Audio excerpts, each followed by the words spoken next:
Show by the principle of mathematical induction that for all n belonging to the set of natural number, the following inequality is true. Now here, our goal will be not to prove that the inequality is true or not. Our goal will be to verify that this is a true statement for any natural number n that we pick up. Okay, let us begin. So first, what we'll do, we're going to convert this into a mathematical statement. For this, we're going to consider the statement denoted by P of n. So let P of n be the statement. So P of n be such that we have 2n, so we have to take its factorial, divided by 2 raised to the power of 2n. And to it, we're going to multiply n factorial and then square that value. This is going to be less than or equals to 1 divided by square root of 3n plus 1. So this is our mathematical statement. So let's label this as statement number 1. Now what we'll do, we're going to first verify whether if this is a true statement or not for n equals to 1. So for n equals to 1, we will have P of 1 such that we have 2n. So that's simply going to become 2 factorial. Divided by, in the denominator, we have 2 raised to the power of 2 times 1, so that's 2, multiplied to 1 factorial square. And we have to check whether if this is less than or equals to 1 over the square root of 3 multiplied to 1 added to 1. Now what is 2 factorial? That's simply 2. Divided by, we have 2 squared, so that's going to be 4. We know 1 factorial, that's simply 1. Squaring it also gives us 1. So that's less than or equals to 1 over the square root of 4. Now 2 times 1 and 2 times 2, that's 4. So on the left hand side we have half, and we're getting half is less than or equals to 1 over square root of 4, which is 2. And we know this is a true statement. So this simply tells us, this implies that our statement P of 1 is true. Although the statement P of n is coming out to be true for n equals to 1, we'll have to verify that it is true for other natural numbers as well. So what we'll do, we're going to consider a new statement and assume that it's already true. So let us suppose that the new statement is denoted by P of m. We're saying that let P of m be true. Now what is P of m? We need to specify that. So P of m is simply the statement P of n, and what we do, or wherever we see n, we're going to replace it with m. So here we have 2 times m. We're going to take its factorial, divided by 2 raised to the power of 2 times m multiplied to m factorial whole squared. And we have to say that this is going to be less than or equals to 1 over the square root of 3 times m plus 1. So this is our statement. This is a true statement, and let's name it as statement number 2. Using this statement, our goal will be to verify, or we can say our goal will be to prove that the statement P of m plus 1, where m plus 1 corresponds to the consecutive natural number to that of m, is also true. This is also true.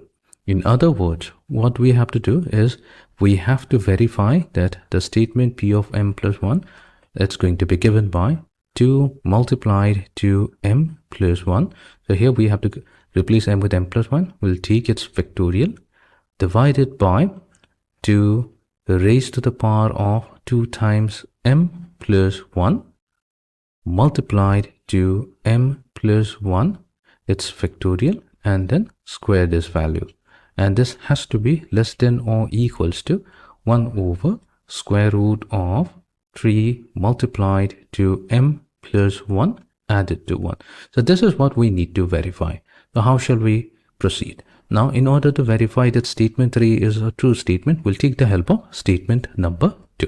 Okay, so let us use statement number 2. So what we'll do, we're going to multiply both sides of the inequality with few factors. So in the numerator, we begin by multiplying with 2m plus 2 and 2m plus 1. So if we're doing it on the left hand side, we have to do it on the right hand side as well. So on the right hand side, we have 2m plus 2, and multiplied to it will be 2m plus 1. Fine. And then in the denominator, we're going to multiply with another factor. So that's going to be 2 squared. So we have to do that to the left hand side as well. We're going to multiply with 2 squared. We are also going to multiply with m plus 1 whole square on both sides of the inequality. We have m plus 1 whole square. Now, the reason why we have multiplied with all of these factors, because what we have here in the numerator is 2 times m plus 2, 2 times m plus 1 times 2m factorial. Now, these combines to give us simply 2 times m plus 2 factorial. Fine. So we've taken care of the numerator part on the left hand side, divided by, now 2 squared multiplied to 2 raised to the power of 2m. We're combining these two terms. So we have 2 raised to the power of 2m plus 1. Fine. Multiplied to, now we have here m plus 1 whole squared multiplied to m factorial whole squared. In simple terms, what you have here is m plus 1 multiplied to m factorial, and then we are squaring it. So this is simply m plus 1 factorial. So there we have m plus 1 factorial, and we're going to square this value. And this is going to be less than or equals to, we have 1 over the square root of 3 times m plus 1 multiplied to, so here if we take 2 as the common factor, so we have 2 multiplied to m plus 1 multiplied to 2 times m plus 1 whole divided by, so 2 squared times m plus 1 whole squared, that's simply 2 times m plus 1, and we have squared it. So what we can do is we can factor out 2 times m plus 1 from the numerator as well as from the denominator. So this is going to now leave us with, now if we compare the left hand side of our inequality, we're getting the same expression on the left hand side, but here we have to show that this is less than or equals to 1 over square root of 3 times m plus 1 plus 1.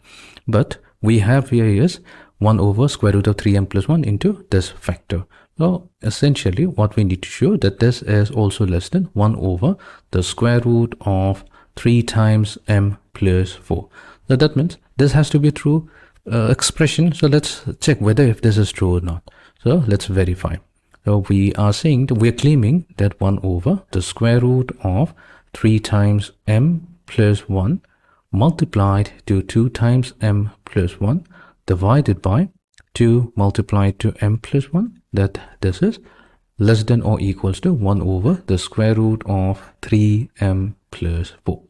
Fine.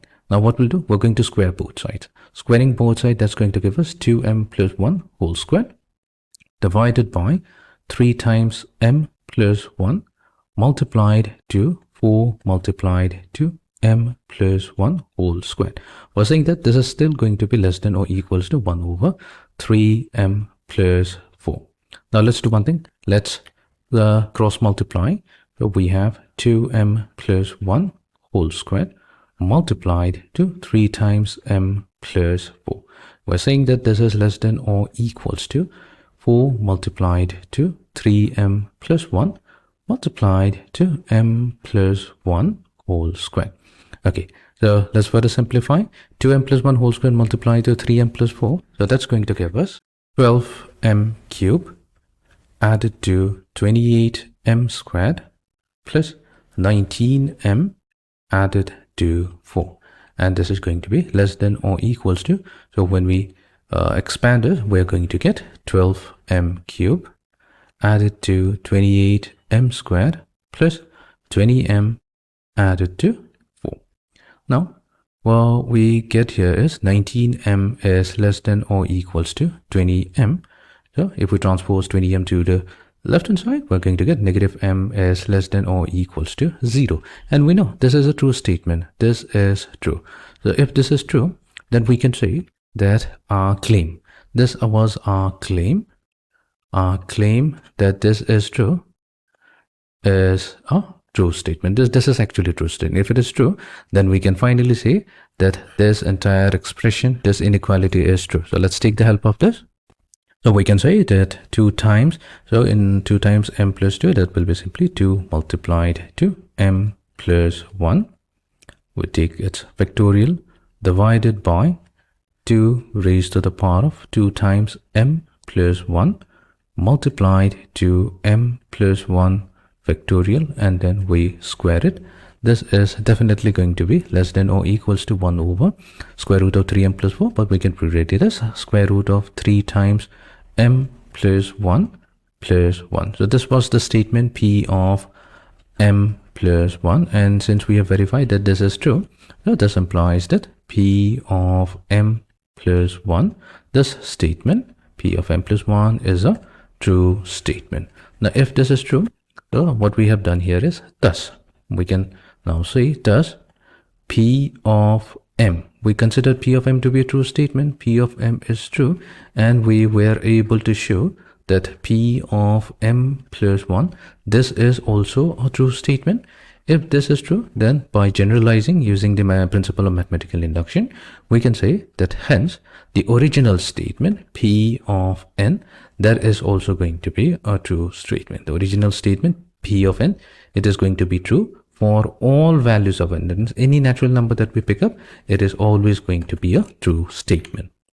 So we have successfully verified that our statement P of n, where we have 2n factorial over 2 raised to the power of 2n times n factorial squared. So this is always going to be less than 1 over square root of 3n plus 1, hence proved.